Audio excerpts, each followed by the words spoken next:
So this is my first time doing this. I want to do a quick autopilot test. So just some feedback on kind of what I have. So I've got a Model 3 here, and it's the long range all-wheel drive, and I'm here in Oklahoma right around Lake Stanley Draper. So what I want to do is take a quick run around. There's lots of windy turns. There's a few, it's not the best roads. There's a few, potholes and things that, that are there that I know where they're at. As I'm doing this, what I want to do is I'm going to keep my hands on the wheel.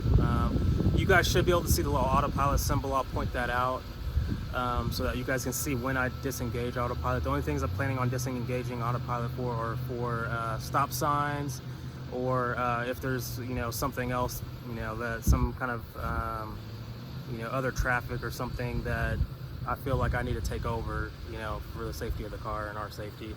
But this would be a pretty cool test. And so I've done this before when I first got the car, and I want to show kind of the improvements. I know I haven't done another video so you can see the before and after, but I'll try and continue to make these videos as the software updates get pushed, and I'll put down in the comments which version of the software that I'm running.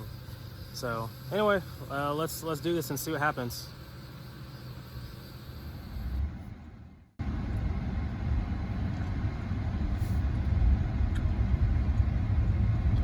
So, like I said, I like to choose. I chose this area just because it's the roads around here. They're not the best. What I will do is I will turn the autopilot on and off as needed. So anytime there's a stop sign or anything, I don't have the full self-driving. Just so you guys know. But this is a single lane road, so the full self-driving really isn't needed here. And I'm just showing how the autopilot actually works. So what I'm going to do is I'm going to pull this up to 45. And so you can kind of see it slows down. It recognizes when it needs to slow down out through a turn. That's something that it didn't used to do. So I've been coming out here for a little while, kind of testing the autopilot, and I should have been taking these videos before. But before, basically what it would do is if I had it set to 45, it would try and take those turns at 45 miles per hour. So this is a really big improvement. Hold on. Sorry, I had to cut off because that guy veered in our lane. The autopilot may have seen it. I don't like to give this stuff a chance. But the autopilot's back on. As soon as I see stuff like that, I'll take over. Anyway, we're back to having the autopilot on. So it sees this turn up here. And I'm not sure, I kind of wonder if it recognizes the signs when it says to hit these turns at 15 miles an hour or so. But it's doing its thing. And I like this area because of all the windy roads. There are a few potholes and things. I'm going to turn this back down to 35 just because of all the potholes and everything going through here. And the speed limit's 35.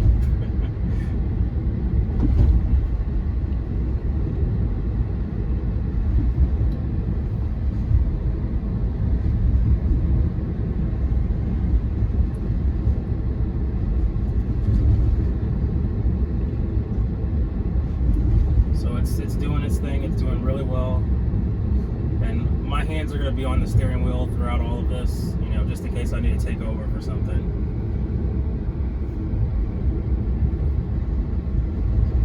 But this is the best that it's actually ever done this. When I first got the car, it just did not, it was like a roller coaster coming through here. I mean, it did not do this well. But I really like this. I think this is a really good test, the stress test for the autopilot.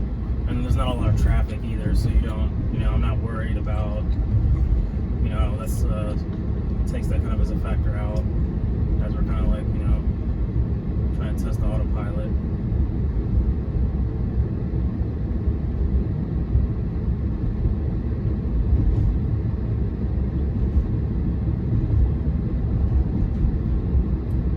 Yeah, for me, I know I use the autopilot the most whenever I'm on the highway and doing,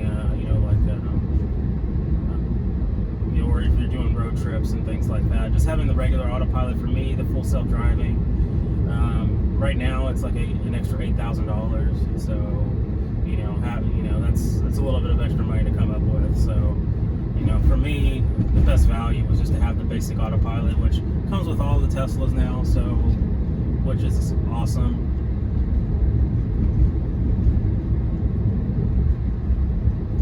So you can even see the little Mustang in front of me right here.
Increase the autopilot speed to 45, but our speed will also depend on the car in front of us, how fast they're going.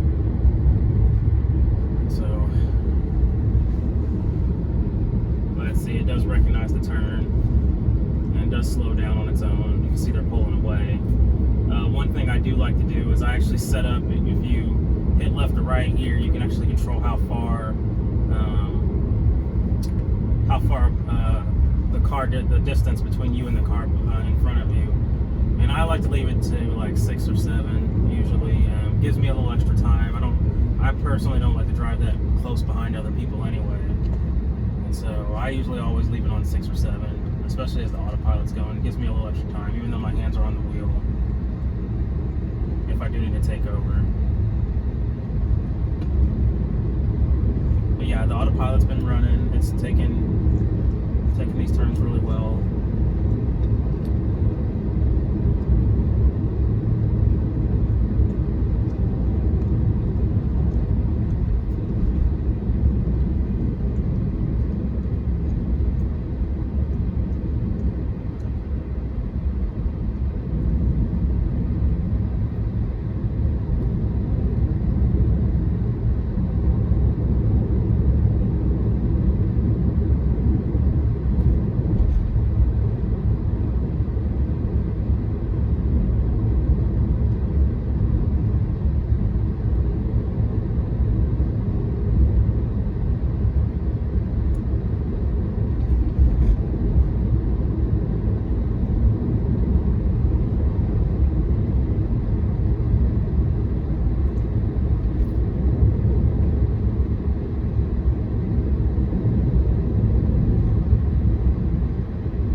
I will mention one thing. So when the autopilot's on, just in case I don't mention something, mention it. The autopilot, you can tell when the autopilot's on or off. Whenever this little blue steering wheel is here, that means the autopilot's on. One thing, so it's beeping at me right now. So it's basically telling me to turn the steering wheel slightly.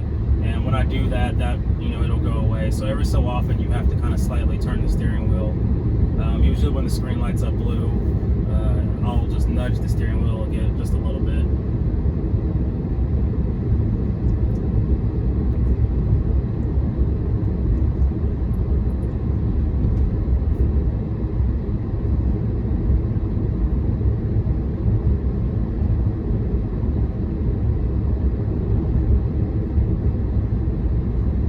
Alright, slowing down again to hit this turn.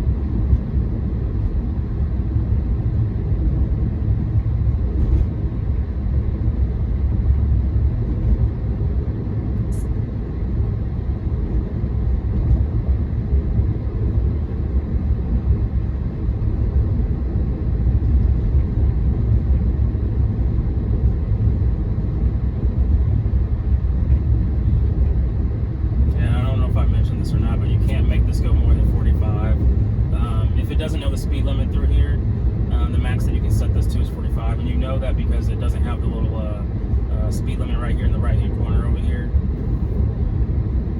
So normally it'll have like 55 or 45 or whatever the speed limit is right there, and if it doesn't show, then the max that you can set this to is 45 when you're on a road like this.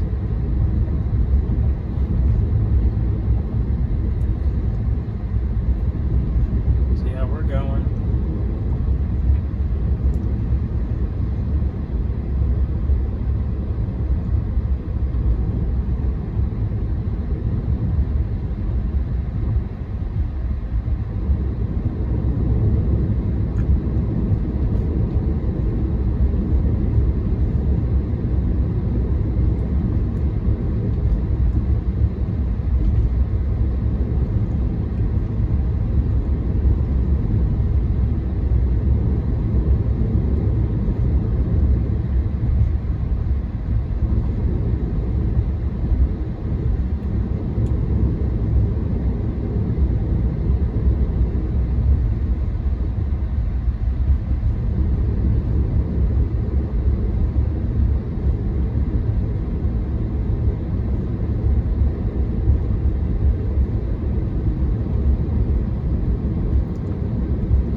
So I'm going to turn the autopilot off because, like I said, I don't have the full self-driving. And I'm going to make this turn up here.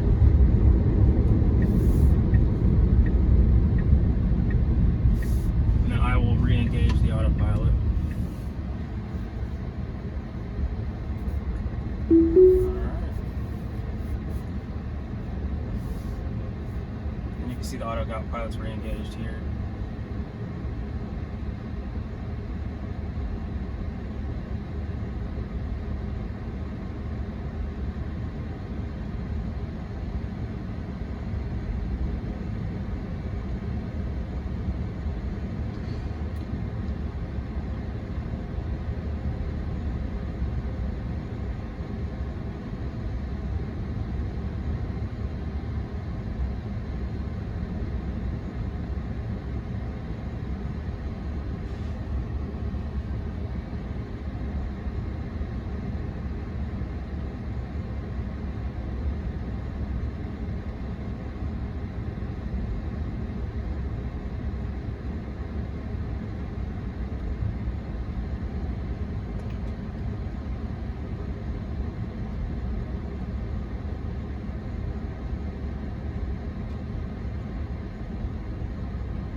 Still moving along.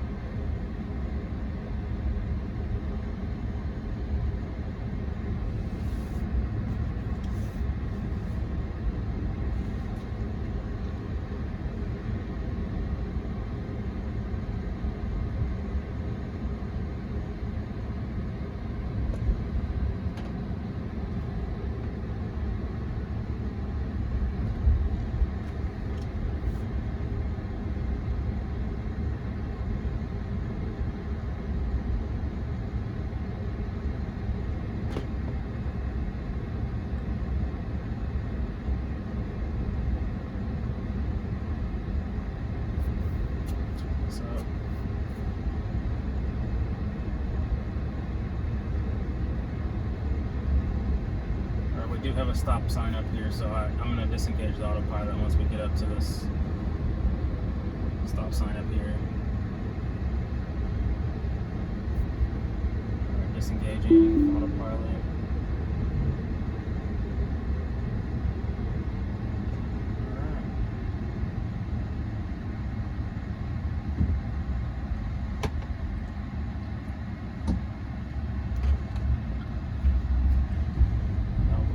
turn it back on here, but it probably won't let me. Yeah, I'm gonna have to make it through this little set of turns here first. Yeah. I've got it set up so if it sees me crossing the line, I touch that line over there, so it started beeping at me. Be nice to see how it did that. Anyway, but yeah, we're back on. Autopilot's back on.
So I'm going to turn the autopilot off again up here at the stop sign. I'm going to make this left-hand turn. Yeah, we're almost back. I almost made it all the way around.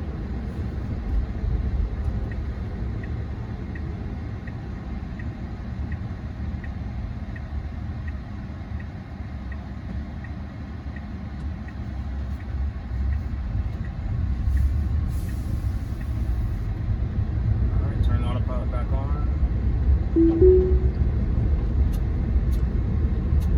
Turn that back up to 45.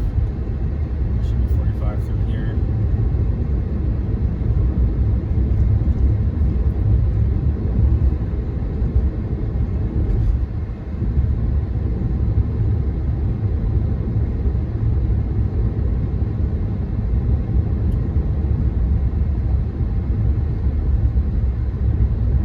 Yeah, one thing I'm really interested to see is like every time a new software update comes out, I like to come out here and just see how it handles this little stretch, because it's vastly gotten so much better.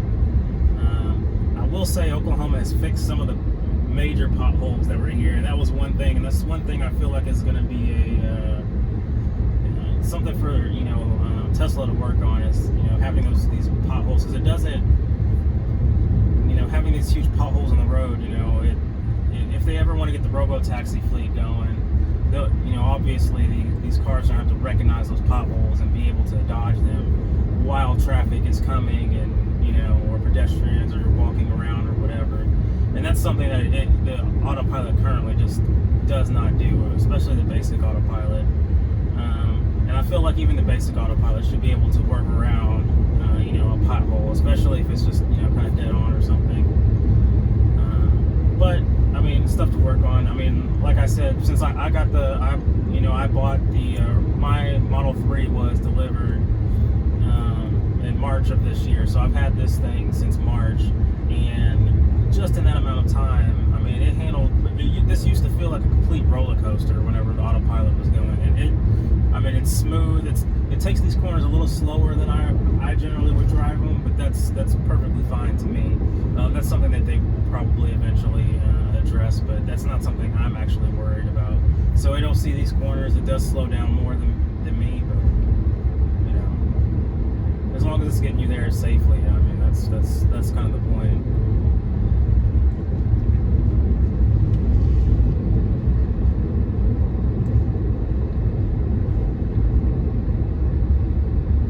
It's still doing its thing.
Lake Stanley Draper, and 98% of that was while we were on autopilot. So that's pretty good. I definitely used to have to disengage this way more often. But yeah, we've now made it all the way around.